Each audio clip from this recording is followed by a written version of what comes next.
오늘 우리에게 주시는 하나님의 말씀은 마가복음 11장 1절부터 10절 말씀입니다.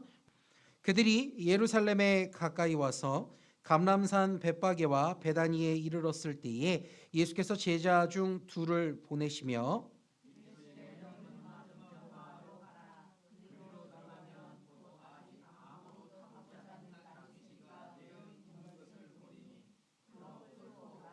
만일 누가 너희에게 왜 이렇게 하느냐 묻거든 주가 쓰시겠다 하라. 그리하면 즉시 이리로 보내리라 하시니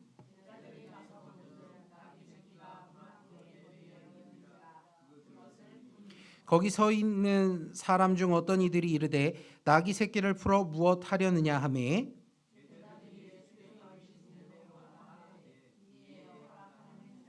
나귀 새끼를 예수께로 끌고 와서 자기들의 겉옷을 그 위에 얹어 놓음에 예수께서 타시니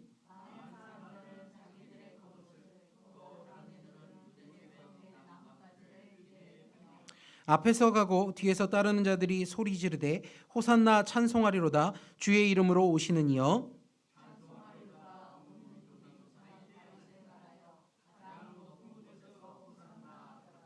아멘. 우리 찬송가 제가 광고를 하나를 빠뜨렸습니다. 오늘 예배 후 여전도회 원래회가 있습니다. 여전도 회원들께서는 떠나지 마시고 원래회를 참여해 주시면 감사하겠습니다. 네, 오늘 저는 마가복음 11장 1절부터 10절 말씀을 가지고 나는 제자입니까? 팬입니까? 라는 제목으로 좀 은혜를 나눠보려고 합니다. 사랑하는 진성교회 성도 여러분, 오늘 우리는 인류 역사의 가장 장엄하고 비장함의 일주일의 서막을 알리는 종려주일 예배로 모였습니다. 우리 주님은 인류 구원의 마침표를 찍기 위해 예루살렘으로 입성하시는 시간이죠. 오늘 본문 마가복음 11장은 성경 전체에서 가장 드라마틱한 장면 중 하나를 묘사하고 있습니다. 수천 명, 어쩌면 수만 명의 인파가 거리로 쏟아져 나왔을 겁니다. 그들은 자신의 겉옷을 벗어가며 길바닥에 깔기 시작합니다. 당시 유대 문화에서 겉옷을 길에 깐다라는 것은 상대방을 나의 주권자로 인정하고 최고의 예우를 갖춘다는 상징적인 행위를 하는 일이었습니다.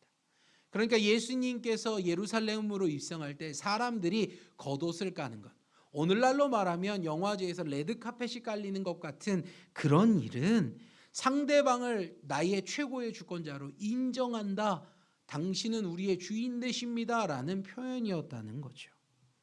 손에는 종려나무가지를 흔들며 목이 터져라고 외쳐대기 시작합니다. 호산나 찬송하리로다 주의 이름으로 오시는 이여. 참 장엄한 장관이었을 거예요.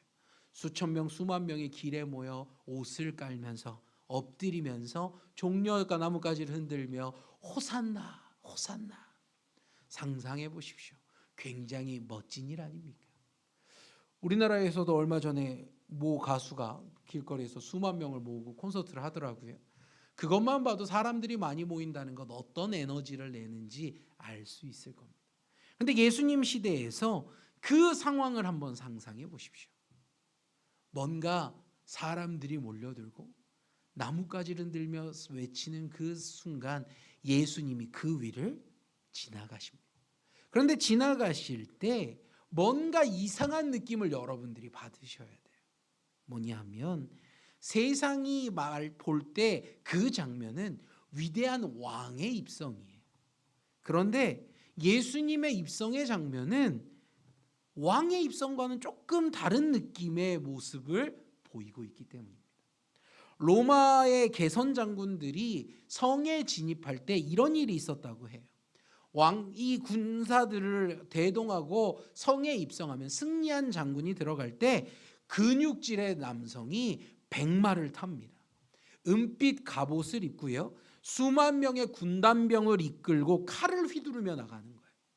무엇을 외치는 겁니까? 우리가 승리했다라는 걸 외치는 거죠. 이것은 힘에 놀리고 세상이 말하는 왕의 위엄 있는 모습입니다. 그 모습만 봐도 와, 저기는 강대하구나, 저 왕은 대단하구나 하는 장면이에요. 하지만 우리 예수님의 모습은 어떨까요? 만왕의 왕이신 우리 예수님의 오늘 모습은 죄송합니다만 초라하다 못해 민망할 정도입니다. 덩치 큰 말도 아니고요. 짐승 중에서도 가장 작고 볼품없는 어린 나귀를 예수님이 타셨습니다. 아마 예수님의 발이 그 나귀 위에 타셨지만 어쩌면 땅에 닿을락말락했을지 모릅니다. 이 화려한 종려주일에 종려나무까지를 흔드는 이런 모습 속에 어울리지 않는 모습이라는 거죠. 사람들이 옷을 깔고 사람들이 종려나무까지를 흔드는데 예수님을 따르는 사람들은 예수님의 제자들이라고, 뭔가 위험 있는 모습은 없고 볼품없는 모습으로 예수님이 지나가고 계신다는 겁니다. 예수님의 모습은 세상이 말하는 힘의 모습이 아니라 바로 겸손의 모습으로 그 일을 행하고 계셨다는 거죠. 저는 오늘 이 종려주일의 축제 이면에 숨겨진 아주 아픈 질문 하나를 여러분에게 던지려고 합니다. 오늘 여러분들은 예수님이 입성하고 계시는데 수많은 사람들이 옷을 벗으며 길에 가르며 종려나무까지를 흔드는데 여러분들은 이 행렬 속에 어떤 모습으로 오늘 이곳에 서 있느냐는 겁니다. 여러분은 혹시 그 볼품없고 겸손한 모습으로 가시는 예수님의 뒤를 묵묵히 따라가는 제자의 모습입니까? 아니면 오늘 사람들처럼 길 좌우에 도열하여 큰 소리로 함성을 외치며 박수를 치고 있는 구경하는 팬의 모습입니까? 오늘 이 질문 앞에 여러분이 답할 수 있기를 소원합니다. 미국의 카일 아이들먼 목사님은 그의 저서에서 이렇게 이야기합니다. 팬은 구경꾼이고 제자는 동참자다. 팬은 열광하지만 제자는 헌신한다라고 말합니다. 오늘 이 시간을 통해 우리의 신앙이 단순한 종교적 호감에 머물러 있는 팬의 수준인지 아니면 생명을 건 제자의 수준인지 정직하게 점검하는 은혜의 시간이 되기를 소원합니다. 우리의 신앙이 감정의 영역에서 결단의 영역으로, 받는 신앙에서 드리는 신앙으로 완전히 이동하는 역사가 일어나길 주님의 이름으로 간절히 축복드립니다.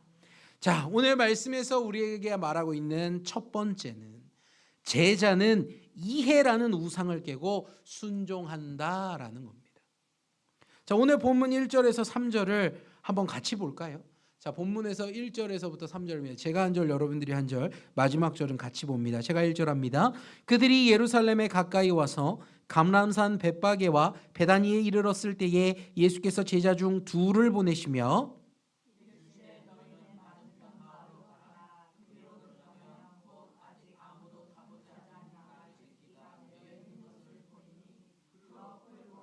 같이 봅니다. 만일 누가 너희에게 왜 이렇게 하느냐 묻거든 주가 쓰시겠다 하라. 그리하면 즉시 이리로 보내리라 하시니. 아멘. 예수님은요 제자 둘을 보내며 명령하시죠. 맞은편 마을로 가라. 거기서 아무도 타보지 않은 나귀 새끼가 매어 있을 건데 그것을 풀고 끌어서 오라라고 합니다. 이 명령은요 제자들의 입장에서 보면 말도 안 되는 짓입니다. 주인이 누구인지, 나귀의 가격이 얼마인지, 주인이 허락할지 말지 아무런 사전 정보가 없습니다. 어떤 나귀를 만나야 하는지, 어떤 집으로 가야 되는지 몰라요. 그런데 예수님은 뭐라고 이야기해요? 그냥 가서 가져오라고 이야기하십니다. 세상의 상식과 법적인 절차로 따지면 지금 제자들이 하는 건 절도입니다. 절도죄죠. 아주 위험한 일입니다. 그런데 오늘 제자들은요 예수님의 그 말씀 속에 되묻지 않습니다.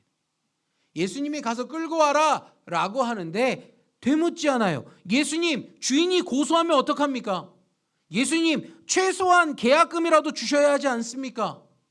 이런 합리적인 의무를 제기하지 않습니다. 그들은 그냥 갑니다. 왜 그들이 그냥 갑니까? 예수님이 가서 끌고 와라 할 때 제자들은 되묻지 않고 가요. 왜요? 그건 다른 게 아니에요. 주님이 말씀하셨기 때문입니다. 주님이 말씀하셨기에 제자들은 그냥 가는 겁니다. 이것이 제자와 팬의 첫 번째 차이입니다. 제자들은 이해하려고 하지 않습니다. 제자들은 순종이 앞서는 사람입니다. 우리는 너무나 자주 이해라는 우상을 섬기며 살아가요. 내 머리로 이해가 돼야 움직여요. 내 계산이 서야, 이익이 찍혀야 순종한다는 거죠. 하지만 성경에서는요, 다르게 이야기하더라고요. 잠언 3장 5절과 6절을 볼까요? 잠언 3장 5절과 6절입니다. 여러분이 봅니다. 시작.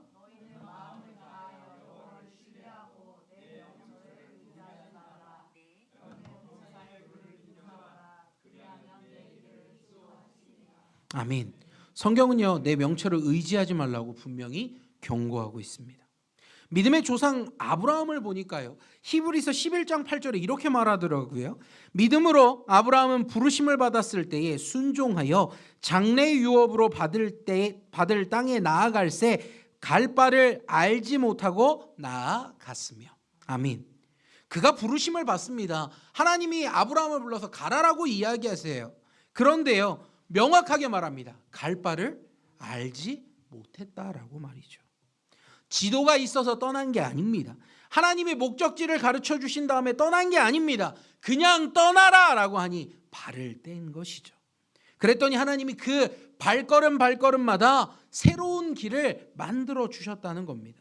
성도 여러분, 하나님의 인도라는 것은 결코 이해하고 나서 순종하는 게 아닙니다. 그건 누구나 할 수 있는 계산이죠. 진짜 신앙이란 순종 후 이해하는 겁니다. 예수님이요, 제자들을 그냥 보내신 게 아니에요.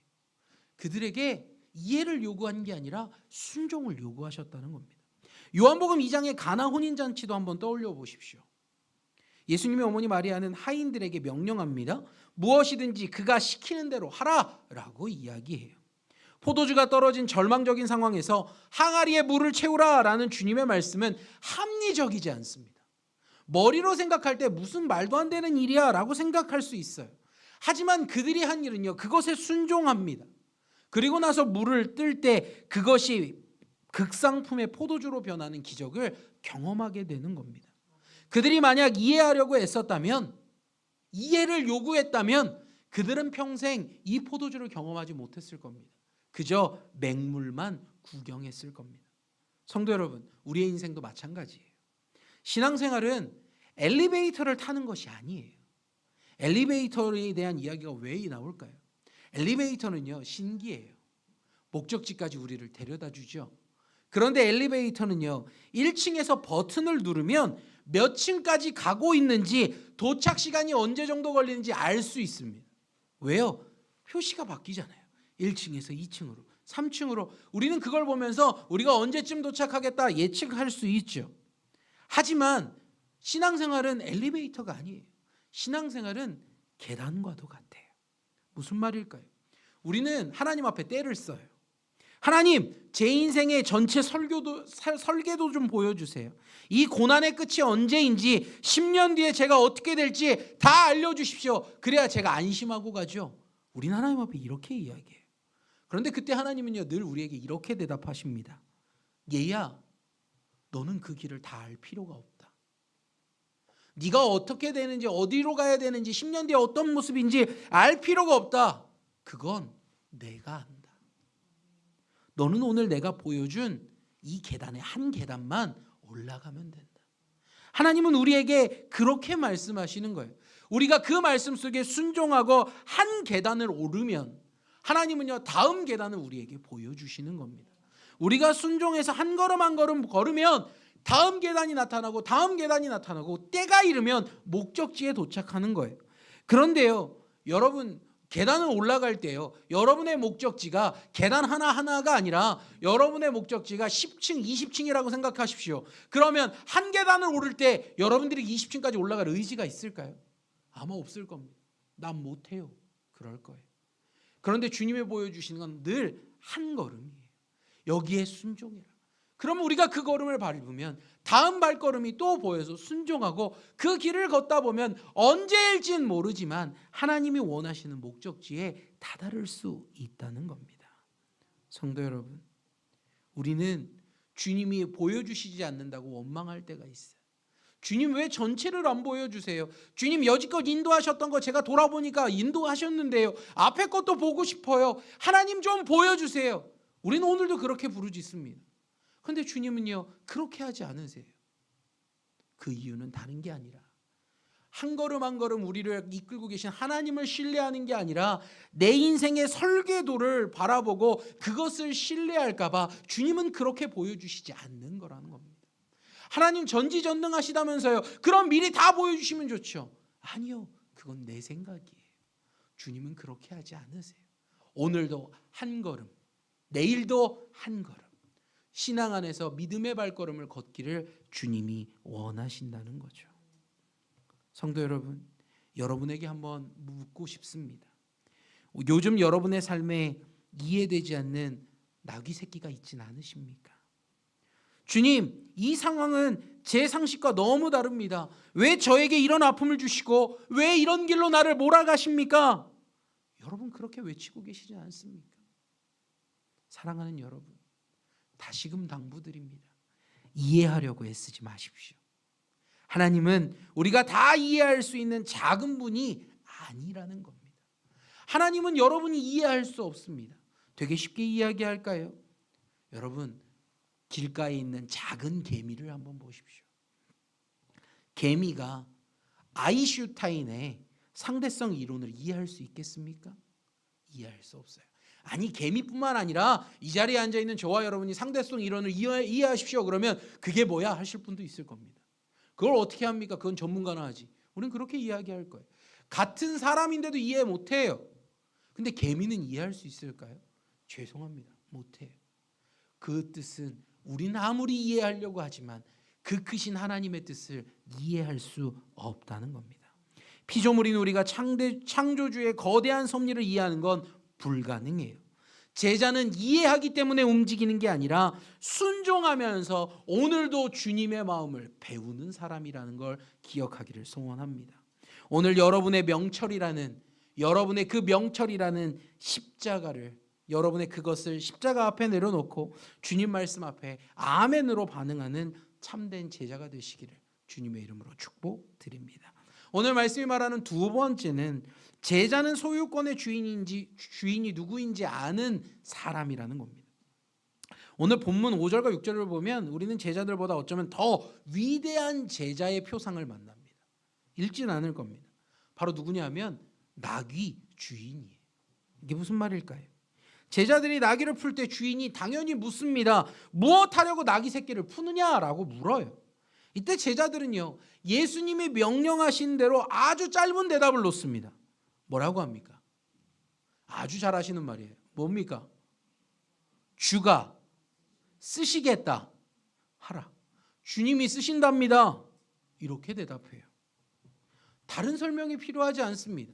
주님의 일을 할 때요 다른 설명이 필요하지 않아요. 제자들이 이런 말 하던가요? 나중에 갚아주실 겁니다. 좋은 일에 쓰신다고 합니다. 아니요, 아무런 말도 없어요. 그냥 주인이 쓰시겠다 이렇게 이야기를 해요. 그런데 신기한 일이 일어나요. 놀라운 기록을 기록하고 있어요. 이에 허락하는 지라. 사랑하는 성도 여러분, 그렇게 말하는데 허락했다라고 말하고 있어요. 이게 상식적으로 가능합니까? 아니, 이 시대를 생각해 보셔야 돼요. 당시에 이 시대에서 나귀는 단순한 짐승이 아니에요. 지금으로 치면 생계용 트럭입니다. 또 고급 승용차와 같은 겁니다. 게다가 아무도 타보지 않은 어린 나귀라면 최고의 가치를 지닌 상품입니다. 그런데 주님이 쓰시겠다라는 그 말 한마디에 그 비싼 재산의 소유권을 즉시 포기했다는 겁니다. 이것이 제자와 팬의 차이점입니다. 팬은 주님께 받으려고 해요. 팬은 늘 달라고 합니다. 하지만 제자는 주님 앞에 내어 드립니다. 주님 사용하십시오. 주님 사용하십시오. 이렇게 말합니다.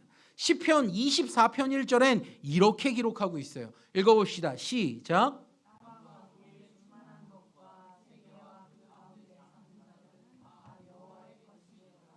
아멘. 아마도 오늘 나귀 주인은 이 진리를 머리가 아닌 삶으로 알고 있었을 것 같습니다. 내 집 앞마당에 매여 있다고 내 것이 아니라는 것을 주님이 잠시 내게 맡겨두신 것이라는 걸 그는 알고 있었던 것 같습니다. 또 다른 성경에서는 이렇게 이야기하더라고요. 역대상 29장 14절에 다윗은 성전 예물을 주님 앞에 드리며 이렇게 고백합니다. 제가 읽습니다. 나와 내 백성이 무엇이기에 이처럼 즐거운 마음으로 드릴 힘이 있었나이까. 모든 것이 주께로 말미암아 싸우니 우리가 주의 손에서 받은 것으로 주께 드렸을 뿐이니이다. 아멘. 우리는 너무 자주 착각합니다. 내 시간, 내 물질, 내 재능, 내 자녀 다 내 것이라고 꽉 쥐고 있습니다. 현대적으로 한번 비유해 볼까요? 자, 여러분이 오늘날의 이야기로 한번 상상해 보십시오. 회사에 다니면 회사에서 법인카드라는 게 있어요. 법인카드라는 건 한도가 넉넉해요. 그래서 그것으로 회식도 하고 회사에서 사용돼야 되는 물건들을 그걸로 지불합니다. 자, 그런데요. 어느 날 그 회사의 회장이 오늘 찾아와서 이야기합니다. 야, 그 카드 좀 갖고 와봐. 이제 좀 쓰자. 라고 말을 하는 거예요. 그때 여러분이 그 카드를 이렇게 말하는 겁니다. 이 카드 제 카드인데요. 왜 가져가려고 해요? 하며 화를 낸다면 얼마나 우스꽝스러운 이야기입니까? 그건 원래 누구 건데요? 회사 겁니다. 법인컨 카드라는 건 내가 잠깐 갖고 있었을 뿐이지 내가 맡은 것이지 내게 아닙니다. 우리의 인생도 마찬가지예요. 성도 여러분, 하나님이 여러분에게 생명이라는 법인카드, 재능이라는 법인카드, 물질이라는 법인카드를 이미 여러분에게 주신 거예요. 그런데 우리는 어느 순간 그것이 내 것인 것이라고 착각하며 삽니다.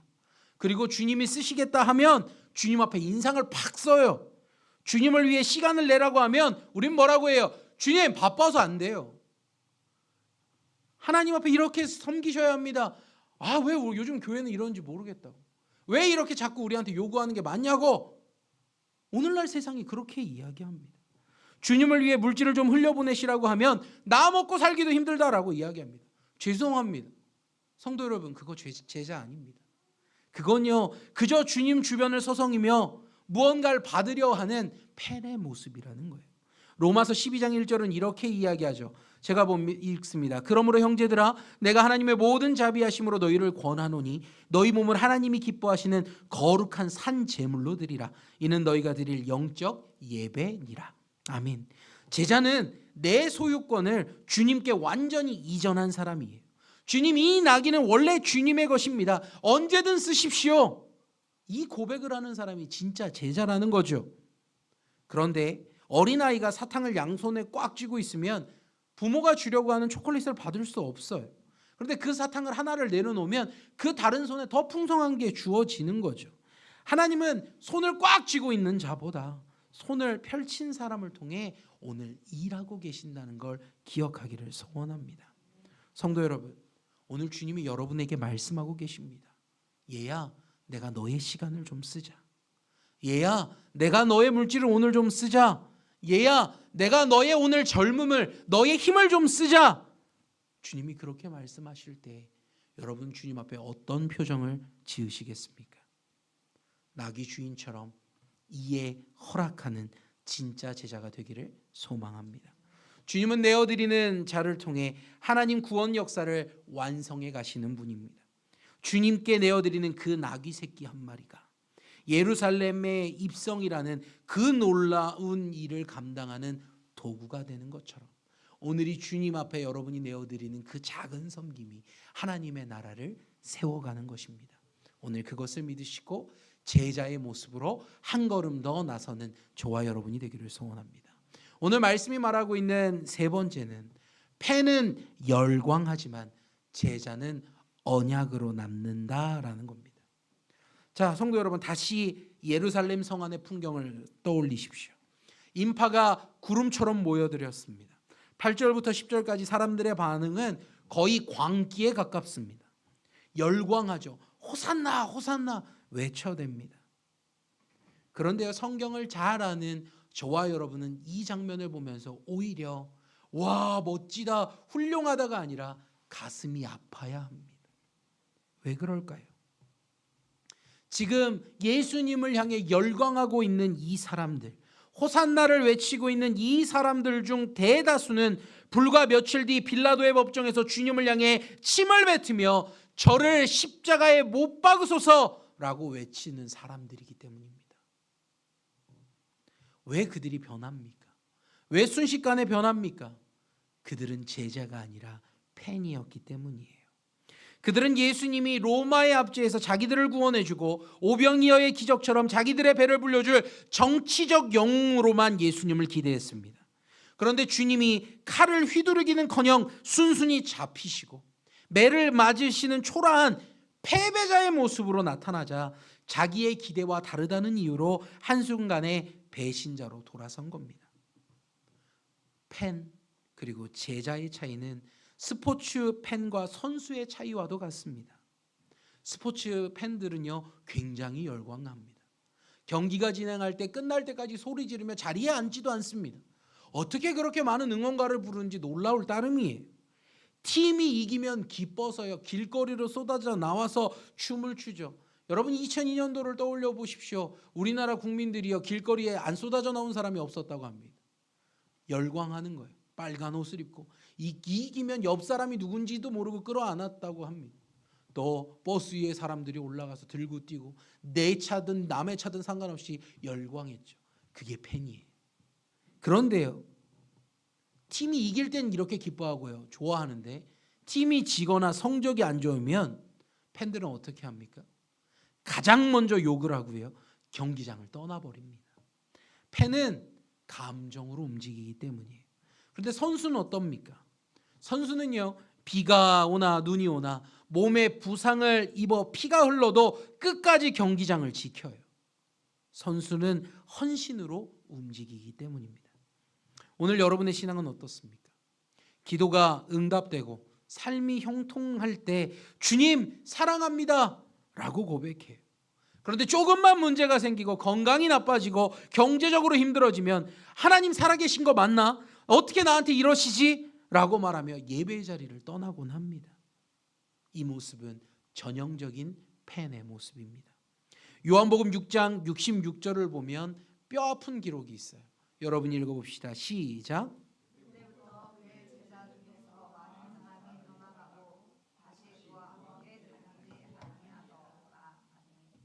주님의 말씀이 자기 생각보다 어렵고 주님을 따르는 길에 십자가가 있다는 사실을 깨달으니까 수많은 사람들이 팬이었던 그들이 예수님을 미련 없이 떠나버리는 겁니다.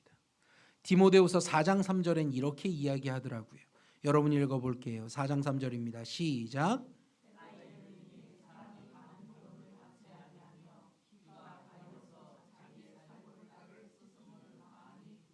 아멘. 이 말씀이 뭡니까? 사람들은요 자기의 귀를 즐겁게 해줄 스승, 즉 자기가 듣기 좋은 위로의 말만 해주는 사람을 찾는 시대가 올 것이라고 이야기하고 있습니다. 이거 오늘 우리의 시대 아닙니까? 저와 여러분이 신앙생활하고 있는 오늘의 시대 아닙니까?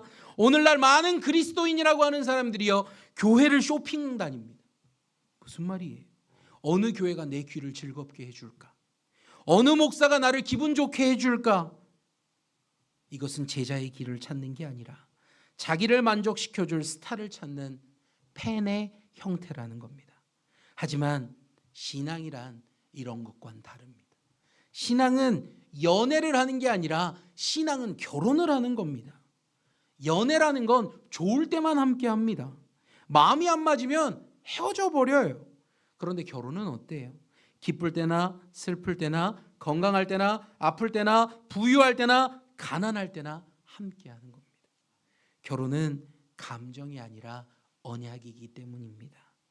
제자는 주님과 피의 언약을 맺은 사람입니다. 십자가의 고난이 와도 주님이 내 질문에 대답하지 않으셔도 그분이 나의 주님 되시기에 묵묵히 그 길을 따라가는 것, 그것이 제자입니다. 누가복음 9장 23절은 신앙의 본질을 꿰뚫으며 이렇게 이야기합니다. 제가 읽습니다. 또 무리에게 이르시되 아무든지 나를 따라오려거든 자기를 부인하고 날마다 제 십자가를 지고 나를 따를 것이니라. 아멘. 십자가는 선택사항이 아닙니다. 제자의 필수 과목이에요. 팬은 십자가를 구경하고 그 십자가를 사진 찍습니다. 하지만 제자는요, 그 십자가를 자기의 어깨에 짊어집니다. 주님을 따르는 데에도 거리가 있어요. 무슨 말일까요? 멀찍이 구경하며 예수님을 따르는 사람이 있고요, 주님의 숨소리가 들릴 만큼 바짝 따라서 가는 사람이 있습니다. 베드로도 주님을 멀찍이 따라갈 땐 여종 앞에서 주님을 모른다고 부인했습니다.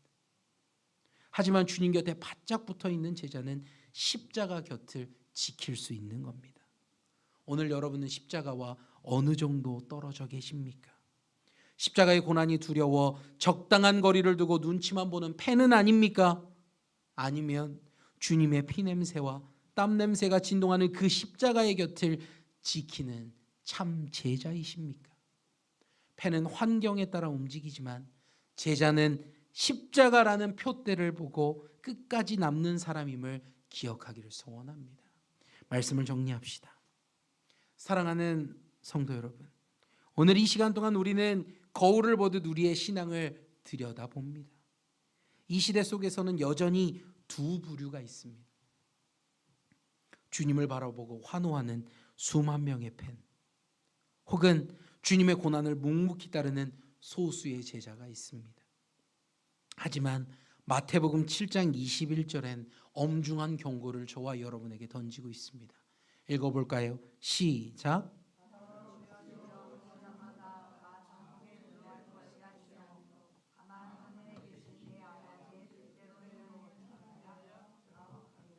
아멘.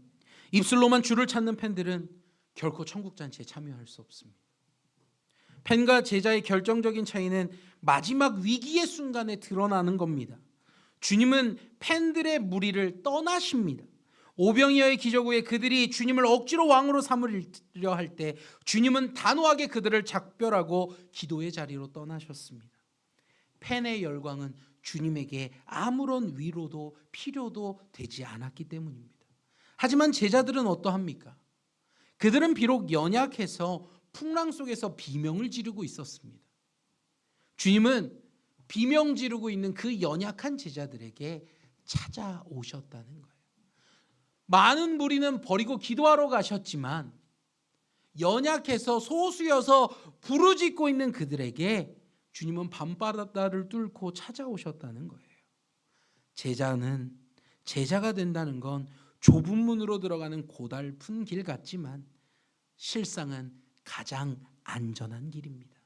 왜냐하면 제자는 주님이 직접 관리하시고 직접 책임지시고 끝까지 포기하지 않기 때문입니다.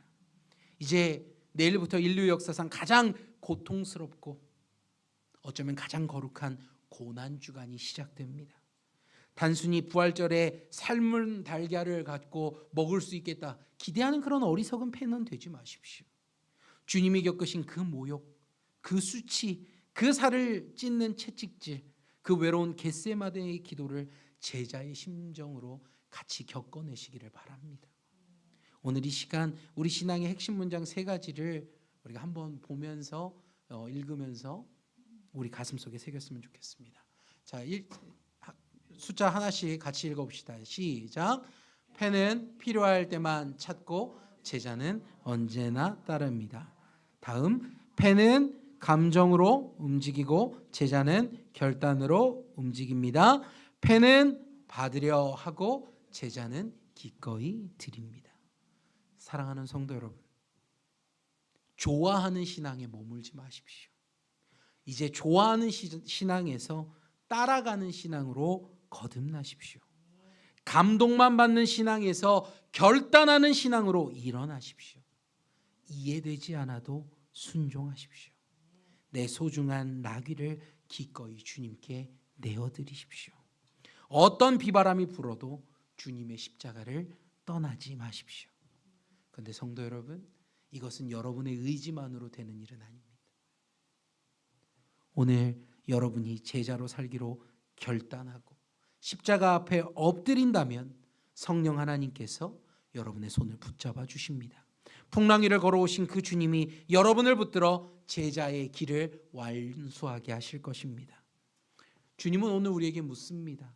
너는 나를 좋아하는 자냐? 아니면 나를 따르는 자냐? 오늘 주님의 이 물음 앞에 멋지게 답하는 성도들이 되었으면 좋겠습니다. 주님, 제가 여기 있습니다. 제가 주님의 제자가 되겠습니다. 이렇게 고백하며 멋지게 일어서는 우리 용인진성교회 모든 성도들이 되시길 주님, 오직 주님의 이름으로 축복드립니다. 같이 기도하겠습니다. 은혜가 풍성하신 아버지 하나님, 이 종료주일에 우리 자신의 벌거벗은 신앙의 모습을 정직하게 마주하게 하시니 감사드립니다. 그동안 우리는 주님이 주시는 축복과 기적에만 열광했던 패는 아니었는지 주님 앞에 고백합니다. 주님이 주시는 떡에는 환호하면서도 주님이 주시는 십자가는 외면했던 비겁한 팬의 모습이었다면 용서하여 주옵소서. 주님, 이제는 우리가 제자로 살길 원합니다. 아브라함처럼 갈 바를 알지 못해도 주님의 음성 하나에 인생을 거는 자들이 되게 하여 주옵소서. 나귀 주인이 주님이 쓰시겠다 할 때에 가장 소중한 것을 기꺼이 내어놓는 것처럼 우리도 그런 청지기가 되게 하옵소서. 이제 시작되는 고난주간 주님이 걸어가신 그 길 하나하나를 내 가슴에 새기며 주님과 끝까지 동행하는 진실한 제자가 되게 하여 주옵소서. 우리를 제자로 불러주시고 제자를 삼아주신 예수님의 이름으로 간절히 기도드립니다. 아멘.